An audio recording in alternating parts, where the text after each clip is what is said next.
दोस्तों, आपने 2010 में आई हुई अरशद वारसी की मूवी इश्क किया तो देखी ही होगी, जिसका एक गाना बहुत ही मशहूर हुआ था। नाम था इब्न बतूता।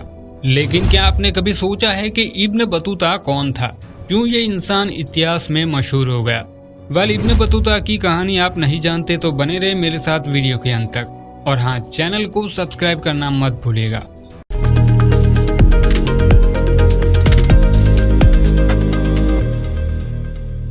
दोस्तों, अरशद वारसी और नसरुद्दीन शाह की मूवी इश्क किया को 10 साल से भी ज्यादा समय हो चुका है, लेकिन इस मूवी का गाना इब्न बतूता लोग आज भी पसंद करते हैं। गाने के समान इब्न बतूता की कहानी भी बहुत मजेदार थी, जिसे जानने के लिए हमें इतिहास के पन्नों में पीछे जाना पड़ेगा। बात है 14वीं सदी की। सन 1304 में मोरक्को में जन्म हुआ था इब्न बतूता का। बस ऐसा ही समझिए कि गाने के समान ये इंसान भी मस्त मौला था। ना कुछ खोने का डर, ना कुछ पाने की तमन्ना। दुनिया भर में घूमना इस इंसान को बहुत ही पसंद था। इब्न बतूता को दुनिया घूमने की आदत इतनी थी कि पूरी दुनिया को इस इंसान ने नाप लिया था। उस समय के लोग घूमने के लिए सिर्फ धार्मिक स्थानों में ही जाते थे, लेकिन इब्न बतूता तो यात्रा करने के लिए और दुनिया को समझने के लिए निकल पड़ा था। तब उसकी उम्र महज 21 साल की थी। साथ ही साथ इब्न बतूता इस्लामिक विद्वान भी था। इब्न बतूता ने हज यात्रियों के साथ हज की यात्रा भी की थी, लेकिन वो इस यात्रा से वापस नहीं आया था। इब्न बतूता ने यह तय कर लिया था कि वो अब यहाँ से पूरी दुनिया की यात्रा करेगा और अपनी आंखों से पूरी दुनिया को समझेगा। इब्न बतूता ने 30 साल तक अनंत यात्रा की थी, जिसमें अफ्रीका, एशिया और दक्षिण पूर्व यूरोप के कई देश शामिल थे। अपनी यात्रा के दौरान वो उत्तर अफ्रीका, इजिप्ट, अरेबिया, पर्शिया और अफगानिस्तान भी गया था।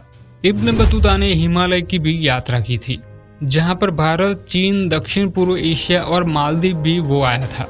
सन 1332 के अंत तक इब्न बतूता भारत में भी आया था। भारत में उसका बहुत ही अच्छा सत्कार किया गया था। तब भारत पर मोहम्मद बिन तुगलक का शासन चलता था। इब्न बतूता कुछ समय के लिए सुल्तान के दरबार में भी रहा था। इब्न बतूता ने 30 साल में लगभग 1,20,000 किलोमीटर की यात्रा की थी। इब्न बतूता के जीवन की पूरी यात्रा का बयान रिहला नामक बुक में लिखा गया है, जिसका मीनिंग होता है सफरनामा।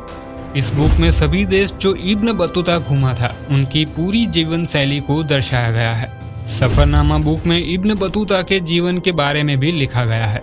अपने सफर के दौरान इब्न बतूता ने 10 बार शादी की थी, जिसकी संतानें अफ्रीका, यूरोप और एशिया में फैली हुई है। इब्न बतूता कब अपने वतन मोरक्को में वापस आया, इस बात को लेकर काफी विवाद है, लेकिन माना जाता है कि सन 1949 में वो अपने वतन में आया था। और जब वो अपने वतन पहुंचा तो उसके कुछ महीनों पहले उसकी मदर की मौत हो चुकी थी, जबकि उसके पिता की मौत उससे 15 साल पहले हो चुकी थी। घूमने वाले फकीर इंसान की ये कहानी आपको कैसी लगी? कमेंट सेक्शन में हमें जरूर बताइए। और दुनिया भर के ऐसी ही बेहतरीन फैक्ट्स के लिए हमारी चैनल को अभी सब्सक्राइब कीजिए, क्योंकि फैक्टोनिज्म यूट्यूब चैनल है, a unique concept for facts lover.